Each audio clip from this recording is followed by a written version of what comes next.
The 2023 World Series winner will be... Greetings, baseball fans, and welcome to the Fireball Review channel. Well, ladies and gentlemen, it is opening day today. Hope springs eternal for baseball fans throughout the world. Unless you live in Washington, Oakland, Cincinnati, or Pittsburgh, then spoiler alert, you have no chance in hell. But be that as it may, I apologize ahead of time for the crudity of this video. I got word of the day, Kleenex for Christmas this year. Crudity is the key word with this video because I am producing this video at the 11th hour, the night before opening day. I wanted to wait till all the injuries went down in the WBC and in spring training before I made my final decision on who's going to win the World Series. I was going back and forth all week.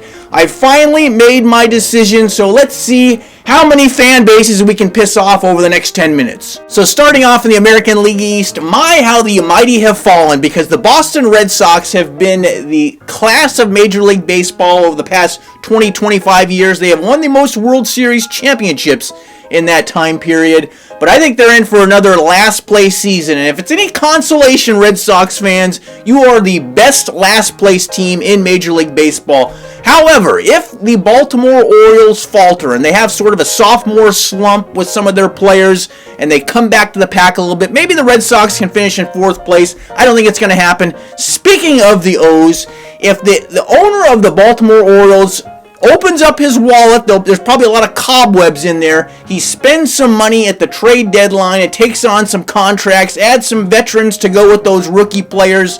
Maybe the Orioles can compete for a wild card spot, one of those last wild card spots. I don't see it happening. But going up north a little bit to Toronto, Canada, this is going to be my more controversial picks because everybody and their mother has the Toronto Blue Jays, just like last year in the World Series, and everybody's picking them to play the San Diego Padres. I don't see it with the Blue Jays. I don't get what the big deal is about this team. They have a decent pitching staff. The offense is slightly overrated in my opinion. Guerrero kind of came back to the pack a little bit last year. Their bullpen's not great. And personally, I just don't think they're as good as Tampa Bay or New York, personally. Now, look, you're going to hear this a lot in this video. If Toronto adds Shohei Ohtani at the trade deadline, assuming the Angels trade him at the trade deadline, Toronto is clearly the favorite to win the World Series. I mean, they're maybe 1 or 2 pieces away, but they're not as good as New York. They're not as good as Tampa Bay. And speaking of the Yankees, I went back and forth deciding whether or not I was going to pick the Yankees, whether or not I was going to pick the Rays to win this division. At the end of the day, though, the Yankees have all those injuries to their starting pitching staff. I don't think Aaron Judge is going to have the same type of year he did last year. I mean, it's almost impossible if he matched what he did last year. So I think the Yankees are going to come in 2nd place. I think Tampa Bay is going to win this division. They're going to shock the world once again, as they always seem to do. Randy Arozarena had a great WBC. I think this guy is going to have another breakout year this year. He's my dark horse for MVP in the American League. Now, moseying on over to the American League Central, I think 5 of the 6 divisions in Major League Baseball are going to be ultra competitive. You are going to have 2 to 4 teams competing for that top divisional spot. But I think the lone weak link in that armor is the American League Central, because you have 2 really bad teams, 2 mediocre teams, and 1 World Series contender. The worst of the worst in this division is the Detroit Tigers. The Tigers are just like running on a treadmill. They're not going forward, they're not going back, they're just sort of running in place. And I don't know what the hell they're doing, but they're going to come in last place. In 4th place, it's going to be the Kansas City Royals. They're still in full rebuild mode. They're hoping Bobby Witt Jr. can take one more leap forward this year. I think he will. I think he's going to be a superstar, but they're still definitely a few years away from competing for this division. In 3rd place, I have the Minnesota Twins. Now, what an interesting offseason, to say the least, the Minnesota Twins had. Carlos Correa, you know, he's like that girl that leaves her boyfriend and ends up with like a plastic surgeon, and then the plastic surgeon dumps her, and then she goes off with the musician guy who's like sleeping in his basement, and then he dumps her, and then she comes back to the original boyfriend. The Minnesota Twins are like the original boyfriend. They were like the third option here. And I don't know what the hell went wrong. What a fiasco that whole thing was with Correa. I would have liked to have seen the medical reports there. I mean, with the Mets and the Giants. I mean, I don't know if this guy's fibula is just going to pop off when he steals second base, but what a bizarre situation. I think they would have been better off maybe spreading out that money a little bit and not maybe going after Correa. But Correa is a great player. He's one of the best shortstops, if not the best shortstops in Major League Baseball. They needed a face of the franchise, so he's back with the Twins. And in second place, I have the Chicago White Sox. Everybody has been high on the White Sox the last few years, but they had a rough offseason. They had a rough season last year. They've sort of become like the ultimate underachievers, and I don't think they're going to compete with that team formerly known as the Cleveland Indians. I think Cleveland's win this division. I think they have an excellent shot to get to the World Series and maybe even win it. I think they need to maybe add a piece at the trade deadline, but they have the starting pitching. They have the offense. They have a pretty good bullpen. Now, heading out to the American League West, I have the Oakland Athletics in the cellar in this division. You know, you still got Brad Pitt run that team up there in Oakland, and he's got this system where it seems to work for him. He tears down the team only to build them back up. They win the division. They lose in the first round of the playoffs, and then they just repeat the cycle over and over and over again. That's what the A's have been doing the last 20, 25 years. But this feels like it could be more of an extended period of badness for Oakland. The A's just have a lot of uncertainty. There's a good chance, nobody's talking about this, this might be their last year in Oakland. They might move to Las Vegas next year, play in that minor league park there until they build like a big palace for them right outside Caesar's Palace where there's waterfalls and showgirls and lions are walking around, and they got slot machines where the hot dog vendors are. So that's going to be an interesting thing when it happens. I don't like to see teams move, though. I got to be honest with you. I kind of hope the A's stay in Oakland and maybe Las Vegas gets an expansion team or something down the road. I think it would be fun to see a team in Las Vegas, but it looks like it's going to be the A's, and it looks like it's going to be very soon because they can't get their act together up there in Oakland. In fourth place, I think it's going to be the Texas Rangers, and the Rangers added the best pitcher in baseball. Jacob deGrom, when he's healthy, is the best pitcher in baseball, in my opinion. The Mets decided to move on from him. I think that might be a mistake. If he's healthy, they're going to live to regret that. You know, they decided to pass on him. Maybe they saw his medical records and they figured, well, his shoulder's bad, his elbow's bad. Maybe he's going to need Tommy John surgery. He's going to end up missing 2 years. So they decided to gamble with the two geriatric pitchers they have in Verlander and Scherzer instead. If the Rangers can get more production out of Semien and Seager, they paid all that money for those guys last year. If they can get some more production out of those two guys and their young pitchers behind DeGrom can step it up, maybe they add a couple of pieces to that bullpen, maybe they compete for a wild card. In third place, I have my favorite team, the Angels. And let me tell you something, I am in a very weird situation going into this season because I want the Angels to be either really, really good, where they're competing with the Astros and the Mariners for the division and ultimately competing for the World Series championship, or I want them to be just really, really hot garbage bad, like down there with the A's in the cellar. Because if they're mediocre, and sadly, I think they're probably going to be mediocre or slightly better than mediocre this year, I think they're going to hold on to Shohei Ohtani through the whole season. And I think that's just it's really odd for me to say, but if the Angels are mediocre, they have to trade Shohei Ohtani. Because I would say at best, you probably got a 50-50 chance of signing him. And if you lose Shohei Ohtani in the offseason, if he signs somewhere else, and there's a good chance he might sign somewhere else, all you're going to get is a draft pick for him. And you're not going to get like a high draft pick. It's going to be like a 20th on back draft pick because it's going to be like the Mets are going to sign him or the Dodgers, the Yankees, and they're going to draft very low in that first round. So you got to get something for him. And the thing is with Shohei, you're going to have a lot of suitors for this guy.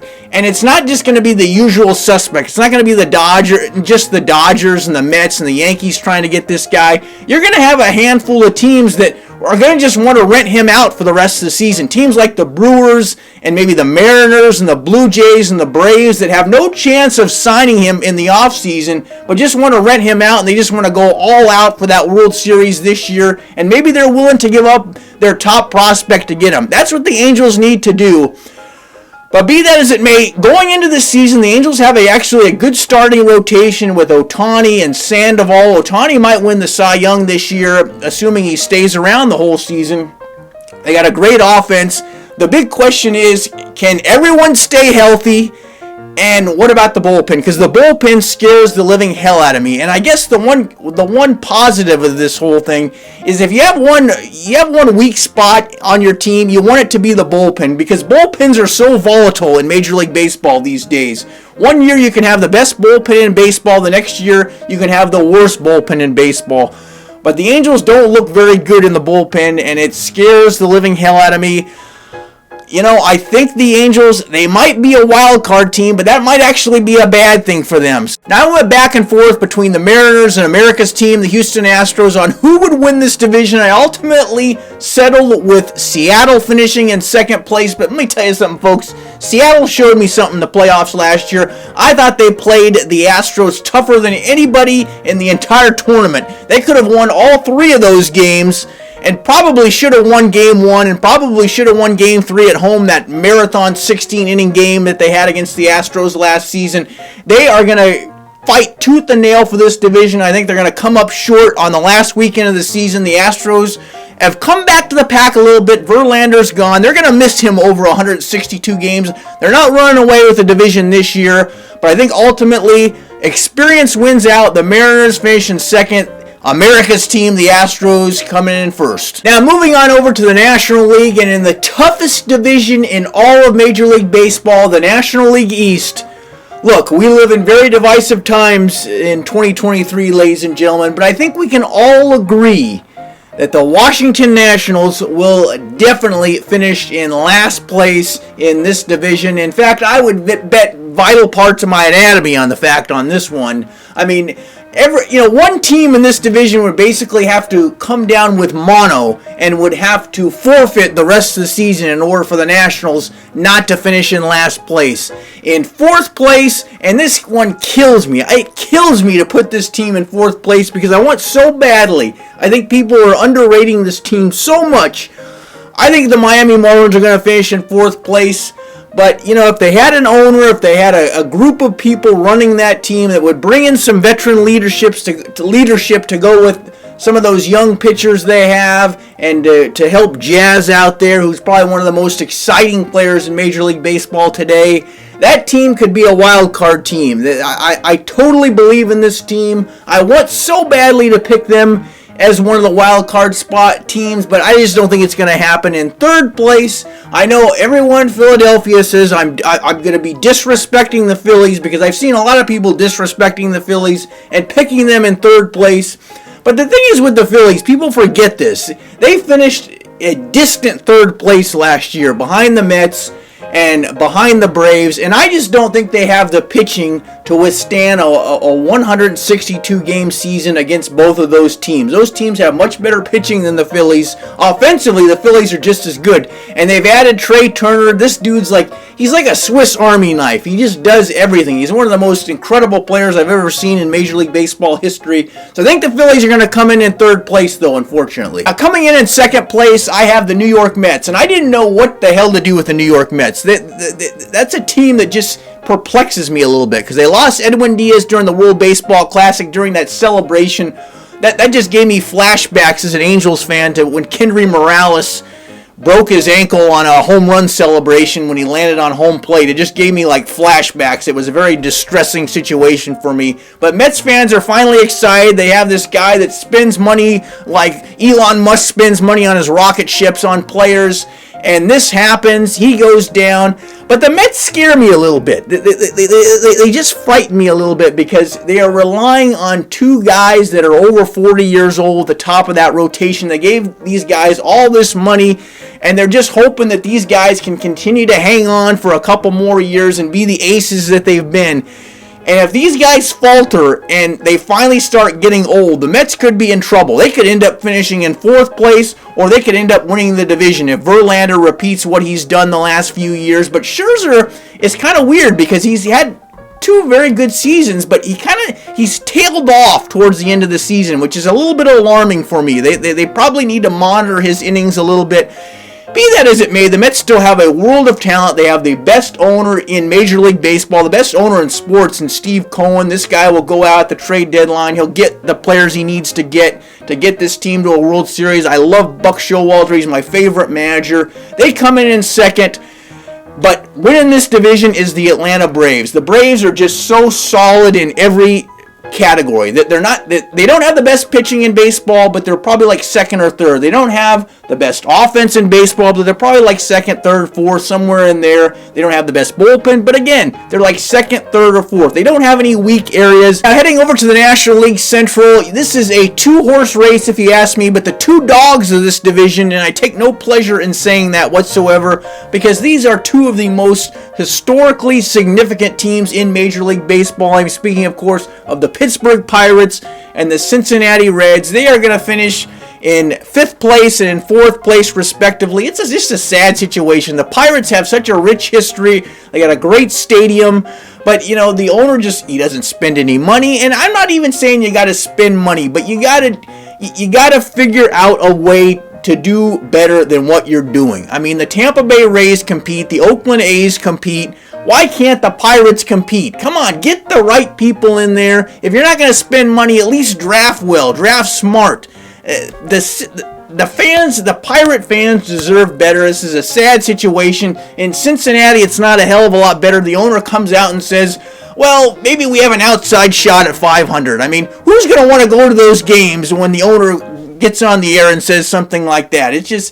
It's depressing. Both those fan bases deserve better. They're going to finish in the cellar in this division. The only bright spot for the Chicago Cubs is they're in the same division as these guys, because the Cubs went out and spent like $18 million on Cody Bellinger, who literally hit below the Mendoza line 2 straight years in a row.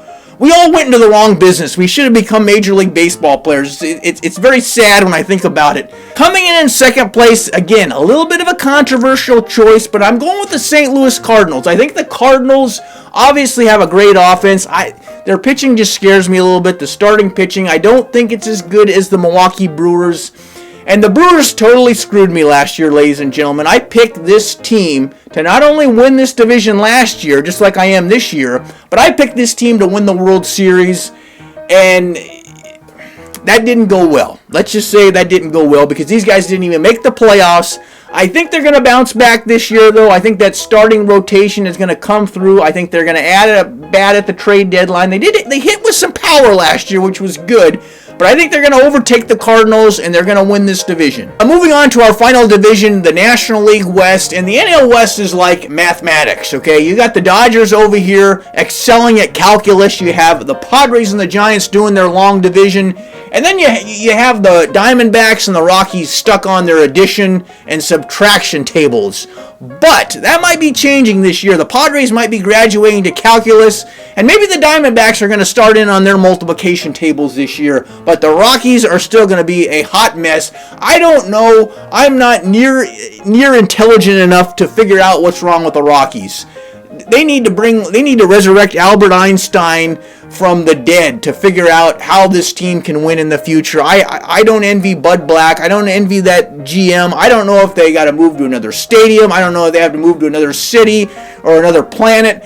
But the Rockies are just a mess. They're going to finish in the cellar in this division. 4th place, I could see the Diamondbacks finishing in 3rd and competing for that spot with the San Francisco Giants. But I think ultimately they're going to come in 4th place. But the days of losing 100 games are over for the Diamondbacks. There's a little bit of sunshine in the desert, and they are going to be a little bit more competitive this year. They got some good young prospects. Coming in 3rd place is the aforementioned San Francisco Giants. I could definitely see the Giants making a play for Shohei Ohtani if he does indeed become a free agent. They had all this money they wanted to spend on Aaron Judge. He spurned them and went back to the Yankees. They went after Correa, and you know how that whole fiasco turned out. So they're going to have some money to spend, but they're still in for maybe some tough times ahead this season. I think they're going to finish in 3rd place. In 2nd place, I went back and forth. Dodgers, Padres. But the Dodgers just seem to have a formula for winning in the regular season. Not so much in the playoffs, because they pull their pitchers way too early in the playoffs and always end up losing in the 1st or 2nd round. But be that as it may, they have a formula going, and obviously Gavin Lux, it's a big loss. They went from having 3 top all-star caliber shortstops 2 years ago to having none. Well, what a crazy thing that was. But be that as it may, I think the Padres, over 162 games, are going to finish in second place, and I think the Dodgers are going to retain their crown at the top of this division. Now for my seedings and wildcard teams. The first seed in the American League will be the defending champion Houston Astros. The second seed will be the team formerly known as the Cleveland Indians. Both those teams get a first round bye. Then the third seed will be the Tampa Bay Rays. Then my wildcard teams. The first wildcard teams in the fourth seed will be the Seattle Mariners. The fifth seed will be the New York Yankees. And the sixth seed will be the Toronto Blue Jays. The Angels will miss the playoffs, unfortunately. You cannot be serious! So over in the National League, the first seed will be the Atlanta Braves. The second seed will be the Los Angeles Dodgers. They will have first round byes just like they did last year. In the third seed, you will have the Milwaukee Brewers. The fourth seed will be the San Diego Padres. The fifth seed will be the New York Mets. And the final seed will be the Philadelphia Phillies. So in the first round of the playoffs, you will have the Toronto Blue Jays going to Tampa Bay to take on the Rays, and I think the Rays will win this series. They are the American League equivalent to the Atlanta Braves in that they do everything well. They don't need to spend money in Tampa. They just win somehow. It's a miraculous thing, ladies and gentlemen. In the other series, you will have the Seattle Mariners hosting the New York Yankees, and this is going to be a dogfight. But I think ultimately the Mariners are going to emerge out of this one. They are going to shock the world, and they're going to knock off the New York Yankees. Over in the National League, you're going to have the Brewers hosting the Philadelphia Phillies, and I think the Brewers are going to knock off the Phillies. And in the other matchup, you're going to have a rematch of last year's first round playoff between the Mets and the Padres. This time it will be in San Diego, and the Padres, they're going to do it again to the Mets. They're going to break the Mets' hearts, and they are going to advance to the division series. In the American League Divisional Series, I'm going on a limb, ladies and gentlemen, and you know what? Those Seattle Mariners, they showed me something last year, and they are going to have a rematch with America's team, the Houston Astros, and I'm saying it right now. It is very hard, very difficult to repeat in Major League Baseball, or any sport for that matter. You lose the eye of the tiger like Rocky did in Rocky 3 against Mr. T, and I think that's the very same thing is going to happen to the Astros this year. You know, when you're at the top of the mountain, maybe you spend a little bit too much time in the nightclubs instead of the weight rooms. You spend too much time designing your cleats and your glove instead of spending maybe an extra 10 minutes in the batting cages. And that's what's going to happen to the Houston Astros this year. They are going to get upset by the Seattle Mariners. The Mariners move on to the ALCS. And then in the other matchup, Tampa Bay will lose to Cleveland in that matchup, so you're going to have Seattle and Cleveland in the ALCS. In the National League Division Series, you're going to have the Atlanta Braves going up against the San Diego Padres, and again, this is going to be another absolute dogfight. I would love to see this matchup, but at the end of the day, as much as the Padres have a tremendous offense, possibly the best offense in all of baseball, and everybody is picking these guys to win the World Series, I think that is the absolute kiss of death. You don't want to be that team that all the experts are picking to win the World Series, and I think they're going to get beat by the Atlanta Braves. The Braves pitching is a little bit better than the Padres. I think they got a little bit better bullpen, and they're just a little bit better in a lot of different categories, except for offense, but we all know in the playoffs, pitching wins out over everything, and the Braves are going to knock off the Padres in this series. In the other series, the Dodgers, they're going to beat the Brewers. I'm not falling for this again this season. I'm not picking the Brewers to win the World Series. The Dodgers will defeat Milwaukee in this series, and we will have a rematch of the two NLCSs from 2020 and 2021. It will be the Braves going up against the Dodgers. So folks, I'm calling it right now. The curse of Ted Bundy will end in the ALCS this year. Ted Bundy was this horrible individual who murdered all these women back in the 70s, and the scumbag shows up to court representing himself, and he's wearing a Seattle Mariners sweatshirt. And I'm convinced, folks, that the day that happened, he put some sort of voodoo curse on the Seattle Mariners franchise, and this team has never appeared in a World Series ever. They're the only franchise to have this dubious honor, and I think that's going to end this year because I think the Seattle Mariners are going to knock off the team formerly known as the Cleveland Indians in 6 games. They're going to win the pennant. I take no joy in saying this because I've always considered the Mariners the big rival of the Angels in the AL West, so I kind of hope the curse continues, honestly, but I think it's ending. I think the Mariners are going to finally make it to a World Series. In the NLCS, you know damn well the Dodgers are going to make some foolish pitching decision. They're going to pull one of their pitchers way too early, and they're going to blow this series. Ultimately, at the end of the day, even if they don't, I don't think they're knocking off the Braves. I think the Braves are the better team. They definitely have the better starting rotation. They have a slightly better bullpen. Offensively, it's kind of a wash. Maybe the Dodgers have the advantage. But in the pitching department, the Braves are the team to beat. The Braves are going back to the World Series. So for the first time ever, you will have the Seattle Mariners going up against the Atlanta Braves in the World Series. It should be a tremendous matchup. And I went back and forth. I wanted to be bold again like I was last year and pick kind of a crazy pick like I did with the Brewers last year. But that didn't work out. So I went a little bit more conservative. I thought about going with Cleveland. I think a lot of people are sleeping on Cleveland. A lot of people still are sleeping on Seattle. I think people are even sleeping on the Braves a little bit, which is kind of crazy. But I got to make a pick. Are you ready? You don't look ready. You ready? Okay. The 2023 World Series winner will be the Atlanta Braves. The Braves are going to take down Seattle in 6 games in the World Series. I picked these guys to win the World Series in 2021 and rode that horse from spring training all the way to the World Series. They made me look way smarter than I am. So I'm going back to that horse this year. The Braves are the most complete team in Major League Baseball. But now I want to hear from you guys. This is still America. Your opinion counts. Let me know down in the comments below who wins the 2023 World Series and where does Shohei Ohtani wind up if he doesn't stay with the Angels all season? Which team does he go to at the trade deadline?